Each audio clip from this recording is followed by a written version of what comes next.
ጤና ይስጥልን። ይህ ማለዳ አዲስ ነው።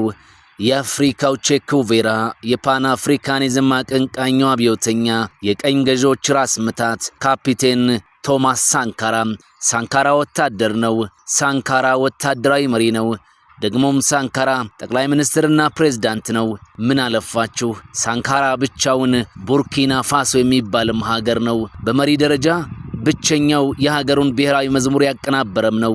በአራት ዓመታት የስልጣን ጊዜውም ማለትም ከ1983 እስከ 1987 ባሉት ዓመታት ከ2.5 ሚሊዮን በላይ የሚሆኑ የቡርኪናቤ ሕፃናትን ክትባት እንዲያገኙ ማድረግ የቻለ 10 ሚሊዮን ችግኞችንም እንዲተከሉ ያደረገ በተጨማሪም በሀገሪቱ መሐይምነትን ለመዋጋት ልክ እንደኛው ኮሎኔል መንግስቱ ኃይለማርያም የእድገት በህብረት ዘመቻ ያወጀና 60% የሚሆኑ ዜጎችን እንዲማሩ ያደረገ ነበር። ሴቶችን በከፍተኛ የመንግስት ስልጣን መሾም የጀመረው ብቸኛው ተራማጅ መሪ፣ የሀገሪቱ ሴቶች ላይ የሚፈጸመው ግርዛት እንዲቀር፣ ሴቶች በግዴታ እንዳያገቡ ማድረግ የቻለ ተወዳጅ አብዮተኛ፣ ከፍተኛ የመንግስት ተሿሚዎች የተቀናጣ ኑሯቸውን እንዲተዉ፣ የቪአይፒ አውሮፕላን ትኬት መቁረጥም እንዲያቆሙ፣ የአነስተኛ ደሞዝ ተከፋይ እንዲሆኑና በሀገር ውስጥ ብቻ የተመረቱ ልብሶችንም እንዲለብሱ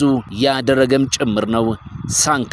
ሳንካራ ይህንን የሚያደርገው ራስን የመቻሉን መንገድ ለመጀመርና ከምዕራቡ ዓለም ምንም እርዳታ መጠየቅ ስለማይፈልግ ብቻ ነበር። የውጭ ዓለም እርዳታ ወደ ሀገሩ እንዲገባም አይፈቅድም ነበር። ከቀድሞ ቀኝ ገዣቸው ፈረንሳይ ጋርም ሁለት ተቀናቃኝ ኃይሎች ሆነው በክፉ የሚተያዩ ሆኑ። ታዲያ የዚህ አብዮተኛ ህልም ግን በግድያ ምክንያት ሩቅ መጓዝ ደግሞም መድረስ አልቻለም። ፈረንሳይ አንዳንድ ድራማዎችን ቀድማ አዘጋጅታ በ1987 እንዲገደል አደረገችው። በ1949 በቡርኪና ፋሶች አነስተኛ ከተማ ነው የተወለደው ሳንካራ። ለቤተሰቡም ከ10 ልጆች ውስጥ 3ኛ ልጃቸው ነበር። የቶማስ ሳንካራ ቤተሰቦች ሳንካራ ቄስ እንዲሆንላቸው ነበር ፍላጎታቸው። ነገር ግን በወቅቱ ብዙ ወጣቶች የሀገሪቱን ጦር ይቀላቀሉ ነበርና ሳንካራም ቀዳሽ መሆኑን ትቶ ተኳሽ ለመሆን ጦሩን ተቀላቀለ። በ1970 ዓመተ ምህረት 20 ዓመት ሲሞላውም ለመኮንንነት ስልጠና ወደ ማዳጋስካር ተላከ። በዚያ ቆይታውም የሀገሪቱ ተማሪዎችና ገበሬዎች በፈረንሳይ የእጅ አዙር አገዛዝ ላይ ሲያምጹ ይመለከታል። በዚህ ጊዜ ወደ ሀገሩ ተመልሶ አብዮት ማስነሳትና ነፃ መሆንን ማሰብ ይጀምራል። የሳንካራ አብዮተኛነት የሚጠነሰሰው እዚህ ነው። በጦሩ ከ10 ዓመታት በላይ ከቆየ በኋላ በያኔው አጠራር የአፐር ቮልታ በአሁኗ ደግሞ ቡርኪና ፋሶ በ1983 ጠቅላይ ሚኒስትር ተደርጎ ተሾመ። ከወራት በኋላ ግን ፕሬዝዳንቱን ገርስሶ በ33 ዓመቱ የቡርኪና ፋሶ ፕሬዝዳንት ሆነ። እናም ሳንካራ በአፍሪካዊነቱ የሚኮራ ወጣት የአፍሪካ መሪ ሆነ። ስፖርት ወዳጁ ደግሞም ጊታር ተጫዋቹ ሳንካራ አልፎ አልፎ በምሽት ክለቦች ጎራ እያለም ጃም እያደረገ ከሙዚቀኞች ጋርም ይጫወት ነበር። ፕሬዝዳንትም ሆኖ ደግሞም ሳንካራ በጣም ስርዓት የሚያከብር ወታደራዊ ክብሩን የሚጠብቅ እንደነበርም ይነገርለታል። ሳንካራ በጣም በአጭር ጊዜ ውስጥ ታምር የሚያስብሉት ተግባራትንም አከናውኗል። ለምሳሌ ቀኝ ገዥዋ ፈረንሳይ የዛሬዋን ቡርኪና ፋሶ አፐር ቮልታ እያለች ነበር የምትጠራት። እናም በሳንካራ ዘመን ስሟ ወደ ቡርኪና ፋሶ ተለወጠ።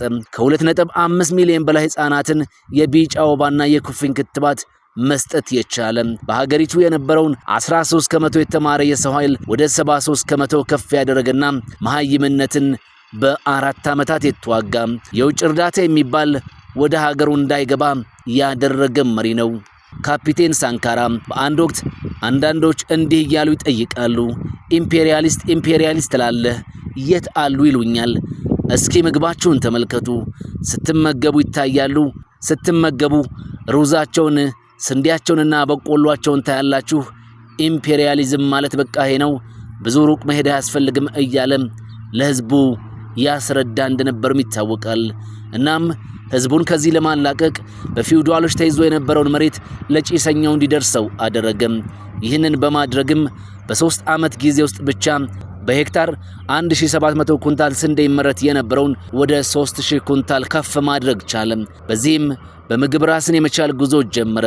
መንገድ፣ የባቡር ሐዲድ ዝርጋታ፣ ያለማንም የውጭ እርዳታ መስራትንም ቀጠለ። ለህዝቡም እንዲህ አለ፣ በሁሉም ነገር ራሳችንን መቻል አለብን። ምክንያቱም የሆነ አካል የሚመግብህ ከሆነ የሆነ ቀንበር እንደሚጭንብህ እርግጥ ስለሆነ እናም ከዚህ ነፃ ለመሆን በራሳችን መቆም አለብን እያለ ህዝቡን ማንቃት ቀጠለ። ቶማስ ሳንካራ ቅንጡ ሜርሴዲስ የሚኒስተር መኪኖችን ሰብስቦ በመሸጥና ለሚኒስትሮችም በጊዜው በጣም ርካሽ የሚባሉ መኪኖችን በመግዛት ገንዘቡ ወደ መንግስት ካዝና እንዲመለስም አድርጓል።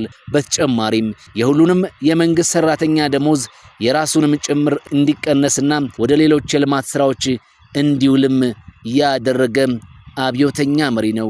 ሌላው ሁሉም የመንግስት ሰራተኞች ከቡርኪና ፋሶ በተመረተው ጥጥና በቡርኪናቢዎች የተሸመኑ ልብሶችን ብቻ እንዲለብሱ ማድረግም ጀምሮ ነበር፣ ከውጭ የሚገቡ ሸቀጦችን ለመከላከል በሚል።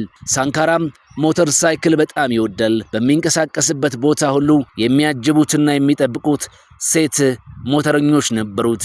ልክ እንደ ሙአመር ግዳፊ ሴት ጠባቂዎች እንደነበሩትም ይነገራል። ቶማስ ሳንካራ የአፍሪካ ሀገራት መሪዎች ላለብን የውጭ ገንዘብ ዕዳ መክፈል የለብንም፣ ስላደረሱብን በደል ካሳ ቢያንስ እንጂ አይበዛም፣ እናም ለውጭ ሀገር መንግስታት ገንዘቡን አንመልስም ሲል በህብረቱ ስብሰባ ላይ አዲስ አበባ በመጣ ጊዜ መናገሩ ይታወሳል።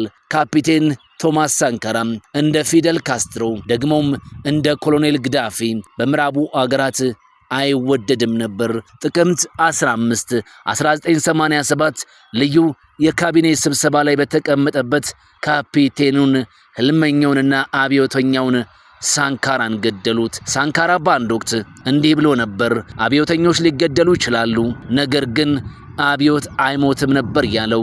እውነትም እንዳለው እሱ ተገደለም። አብዮት ቀጥሎ ለቡርኪናቢዎች ሌላ ሳንካራ ኢብራሂም ትራውሬን አግኝቷል። አሁን ሳንካራ ካለፈ 37 ዓመታት አልፏል። ቢሆንም የቡርኪናቢ ወጣቶች ግን በስሙ ይዘፍናሉ፣ ማንነታቸውንም በሱ ውስጥ ይፈልጋሉ። ሳንካራ ሳንካራ ማይ ፕሬዝዳንት፣ ሳንካራ ሳንካራ የኛ ፕሬዝዳንት እያሉ